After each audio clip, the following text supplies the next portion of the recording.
Hey everyone, welcome back to the Global Times. Real people, real stories. Today we have got someone special. Quick question and answer sessions with a teacher sharing real insights and experience. Hi Kavita, can you describe a typical day in your life balancing home, teaching and studies?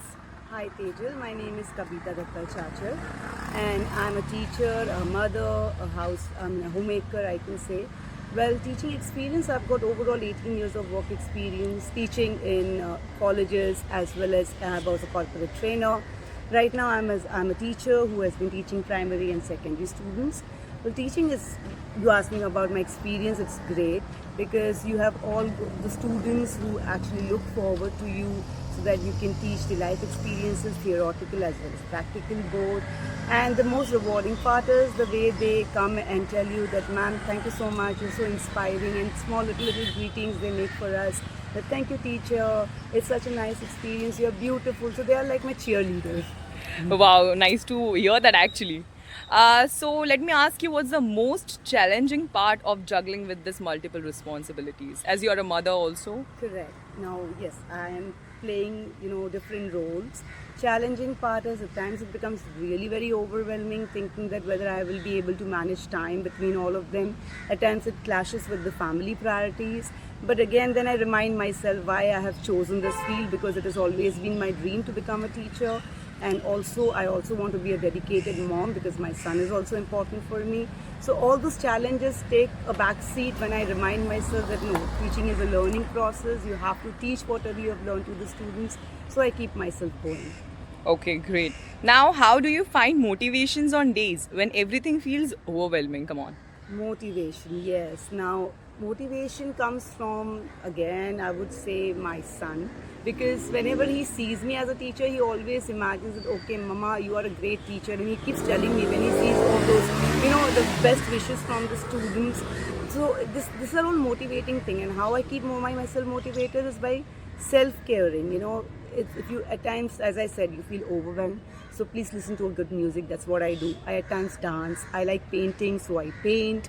Then I read books, and I go for a walk somewhere, or I take my son out for a short vacation, and you are usually rejuvenated and you get back to your schedule. I'm very happy to hear that. How do you manage to find a little time for yourself, like during all your work and responsibilities? Yes. Now, little time is during the leave itself, whenever we get some holidays or something at that time, or in a day, I give half an hour to myself. I go for a short walk. I love having tea, as I said, so obviously I have my tea first. Then I go for a short walk listening to music, and I listen to positive thoughts a lot because it keeps us motivating, and it's very important to be positive.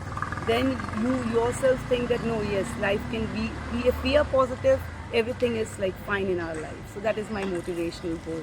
Oh, that's really nice to hear. What has been the most rewarding or a memorable experience in your journey as a teacher or a student? Okay, most rewarding, there are many. Now I have recently switched from one convent school to another school. So in my previous school, I will talk about that I had so many students from primary to secondary.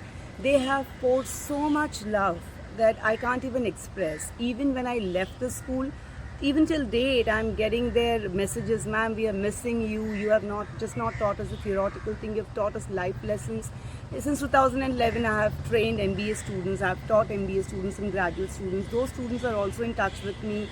So that is the love and respect that they trust me and they come for some guidance for education, for career, or sending their marriage invite. These all things are, means this is like rewarding journey. Like it's like Guru Dakshina which you get back. So yes, teaching is like wonderful and it's like my passion. So, how do your family and friends support you in managing these roles? It's very important that your family supports you. I would say that I would first say thanks to my son because he is just 9 years old, but the way he manages things, that he is taking care of himself. Plus, at times there are days where I have to work extra hours, so my husband does work from home, or my parents step in when he can't. Even when how I supported my husband during he was building his career. So it's very important for each and every family member to get together and to support each other. Same way when I'm feeling low, I can just call up my few of my friends who are like very they are like they can be motivational speakers. So when I call them, they are just a call away, and they always guide me to just go ahead and go forward. And because I'm an example to my son that hard work and perseverance will pay off, so I want to keep going. Great. What has been the most rewarding experience in your journey as a teacher? Okay, it's the same thing as I said, the smile on the student's face, the respectful letters what they send, and the good wishes what they pour, the selfless love. Then what I see that whatever my son is, the thing is, as a mother, I would relate everything that whatever I'm doing is paying off in the gesture how my students are showing. My son is also seeing the same thing, that whatever hard work my mom is doing, she's getting it in a good way. So that shows that I'm a good teacher because my students like me, and at the end my son is also loving me. How old is your son? He is 9-year-old. Okay, he's very young, okay. How do you cope with societal expectations or pressures as a working homemaker? Okay, कुछ तो लोग कहेंगे, लोगों का काम है कहना. So I just tune out to unrealistic expectation because ultimately it's you, your goal, your passion which should keep going. So I just tune out because ultimately if something happens to me, it's me who has to take care of myself. So I believe in myself and I just keep going with my work. Okay, now this question goes from a woman to a woman, okay? What advice would you give to other women who are trying to balance multiple roles? Okay, first of all, believe in yourself. Stay independent, it's very important. I have learned it the hard way, so I would like to give this advice. If you need a break, take a sabbatical, but try to earn always. Even if it is minimal wage, it's fine. Try to be independent. It creates a different confidence in yourself. It's very important to stay independent because it's ultimately your life, your passion. Don't sacrifice your dreams because someone is saying you to. So believe in yourself. You can do it. Great. This answer was literally expected from you. Thank you. And finally, last question, Yes. which is what does success means to you? Like happiness, recognition, growth, or something else entirely maybe? Well, it constitutes all the factors which you have put together because success is the happiness and the contentment in the work what I do. Ultimately, we all are working for money, that's true, but just money is not enough. You should be happy with what you are doing. Ultimately, the recognition is what? Now, my recognition, I would consider the way my students' academic growth is growing because of me.